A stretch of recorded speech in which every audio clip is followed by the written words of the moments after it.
पुनर्जन्म की कहानियाँ अक्सर आपने फिल्मों में देखी होंगी। देखा होगा आपने, उनका दुश्मन उन्हें मार देता है, फिर वो पैदा होते हैं, फिर अपने दुश्मन को मारते हैं।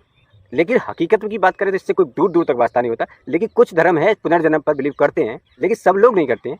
कहीं ना कहीं वो लोग भी ये मानते हैं कि पुनर्जन्म नहीं होता है। पुनर्जन्म जैसी बातें केवल फिल्मों में, किस्सों में, कहानियों में ही अच्छी लगती हैं कि ये चीज़ें जो होती हैं केवल किस्से और कहानियों में ही हो सकती हैं, हकीकत में नहीं। करण अर्जुन शायद आप सबने देखी होगी। वो एक पुनर्जन्म विशेष कहानी है और उसमें यही दिखाया गया था कि कैसे उनको मार दिया जाता है, उसके बाद वो पैदा होते हैं, फिर अपने दुश्मन से बदला लेते हैं। और आज की कहानी भी कुछ ऐसी ही बेसिस है, हकीकत है। लेकिन फिर भी बिलीव जैसी बातें नहीं होती है कि पुनर्जन्म लेके आदमी किसी को मार सकता है या अपना बदला ले सकता है। लेकिन क्या बोल सकते हैं, जब सामने है कोई चीज़ तो कह सकते हो भाई हुआ है तो है। नमस्कार, आदाब, सत श्री अकाल, कैसे हैं आप सब। मैं सान स्टार।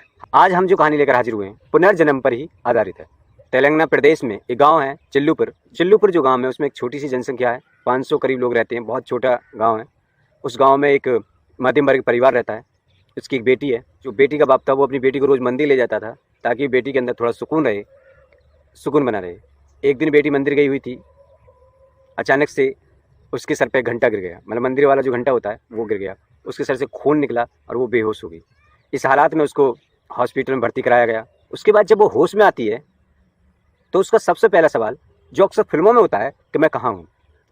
लोग कहते हैं कि तुम हॉस्पिटल में हो, तो कहती है मैं यहाँ कैसे आई, तो कहते हैं आपको चोट लगी थी, आपको लेके आई। फिर उसका एक और सवाल जो सामने आया, इससे लोग थोड़े से चकित हो गए, मतलब बहुत चक्के रह गए। उस लड़की ने कहा कि आप कौन हो, तो उसका पिता कहता बेटा मैं तेरा बाप हूँ। तो कहते नहीं तुम तो मेरे बाप नहीं हो। तो बाप कहता संध्या बेटा ऐसा क्यों बोल रही हो। बेटी का फिर अगला जवाब होता है कि कौन संध्या, मैं तो प्रियंका हूँ, ये संध्या कौन है, आप संध्या हो। कि नहीं मैं तो प्रियंका हूँ, तो मैं आपके पिता हूँ।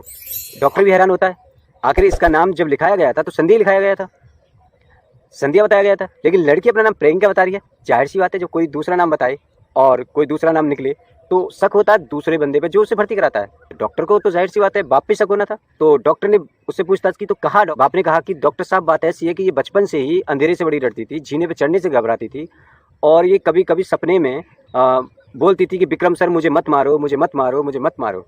आई थिंक मुझे लगा कि ये एक डरावना ख्वाब इसको आता है, इसलिए कोई इसके ऊपर हमला कर रहा होता है। ये चीज़ें होती रहती हैं सपने में, तो अक्सर बहुत चीज़ें हो जाती हैं। तो ये चीज़ें इसके साथ हो रही हैं। आज इसके साथ अजीब ही वाक्य हो गया कि ये आज कह रही है कि मैं संध्या नहीं हूँ, मैं प्रियंका हूँ।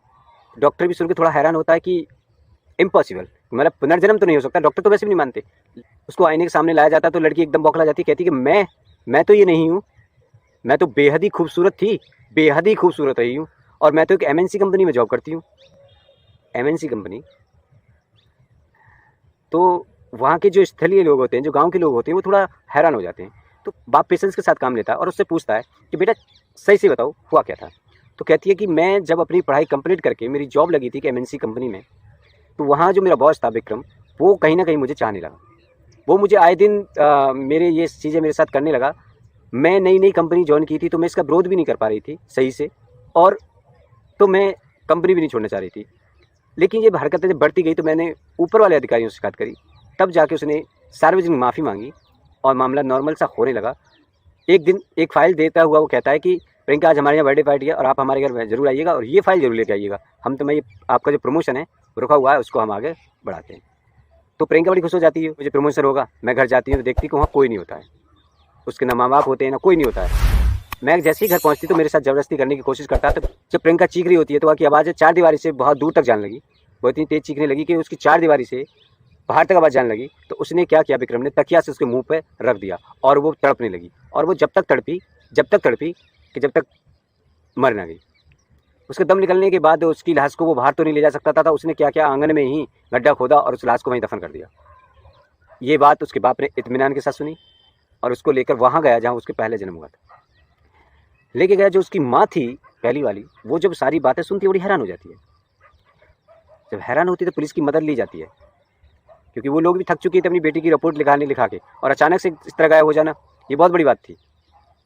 तो पुलिस की मदद ली जाती है, विक्रम को गिरफ्तार किया जाता है, उससे पूछताछ की जाती है। आंगन में जैसे लाश बताई गई थी तो लाश खोदी गई, लाश तो नहीं मिली, लेकिन जिसके अंदर वो कंकाल मिले थे उनका डीएनए हुआ, डीएनए मैच हो गया उनकी माँ के साथ में, उनकी माँ के साथ और उनके भाइयों के साथ डीएनए किया गया, डीएनए मैच हो गया और उसको सज़ा हो गई।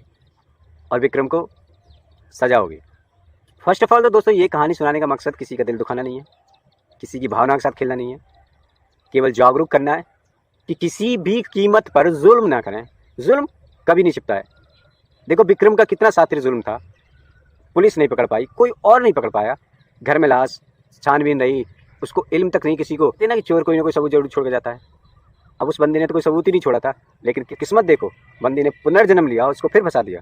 इस कहानी ने ये सोचने पे मजबूर तो कर दिया कि हाँ पुनर्जन्म जैसी चीज़ें हो जाती हैं, हर किसी का होता है, ये तो अभी कंफर्म नहीं है, लेकिन हाँ हो जाता है। ठीक है, ये चीज़ें अभी कंफर्म नहीं है कि ये पुनर्जन्म उनका होता है जिनकी ज़िंदगी बीच में ख़त्म कर दी जाती है, या उनका भी होता है जो अपने आप चले जाते हैं। अगर आपको हमारी कहानी अच्छी लगती हो तो आप इस चैनल को सब्सक्राइब करें, बेल आइकन भी प्रेस ज़रूर करें।